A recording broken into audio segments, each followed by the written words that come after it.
Grabe diba, pati sa PBA, sikat ang aktor na si Jericho Rosales. Sa sobrang matunog ang pangalan ni Eco, pati sa PBA talaga nababanggit ang pangalan niya. Natawa din talaga ako dun nilagyan tuloy niya ng caption. Caption nga sa video, "Thanks ref, pangarap ko talagang mapasama sa PBA." At nag-trending din talaga sa social media ang video na yon. The offensive foul call on Jericho Cruz. Jericho The offensive foul call on Jericho So, sa social media lalabas na si Jericho Rosales, ay member ng San Miguel PFP. Nagkamali yata ng career ang aktor.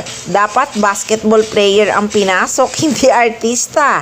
Iba talaga ang kasikatan ni Eco. Lalo na ngayon na may Janine Gutierrez sa buhay niya. Lucky charm talaga nila pareho ang isa't isa. Ikaw ba naman na may Janine Gutierrez sa buhay mo na isa sa pinakamagandang mukha sa buong mundo? Rank 57 si Janine Gutierrez sa Most Beautiful Faces released 2025 by TC Candler.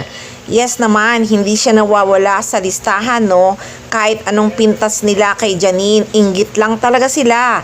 Kesyo ang laki daw ng mata, pati bunganga, laging nakanganga. May nag-comment pa nga na mukha daw tarsier si Janine Gutierrez. At ang mga namimintas kepa pangit. Kaya naman, kitang-kita talagang sobrang proud si Eco sa girlfriend niya.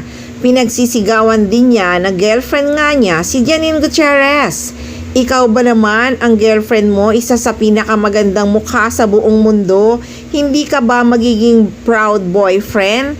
At kinakikiligan talaga sila sa SOCMED. Bawat post talaga nila ay binabantayan. Nakikita nyo naman sa social media kung gaano ka-proud si Eco sa girlfriend niya. Bawat ganap nila ay talagang nakabalandra sa SOCMED. Wala silang itinatago sa madlang people, syempre, pati na rin sa kanilang mga fans. Proud na proud sa bawat isa at masaya talaga silang isinishare ang kanilang happiness. At syempre guys, kung proud si Eco na girlfriend niya si Janine Gutierrez, ganun din naman ang actress. Proud na proud siya na boyfriend niya si Jericho Rosales.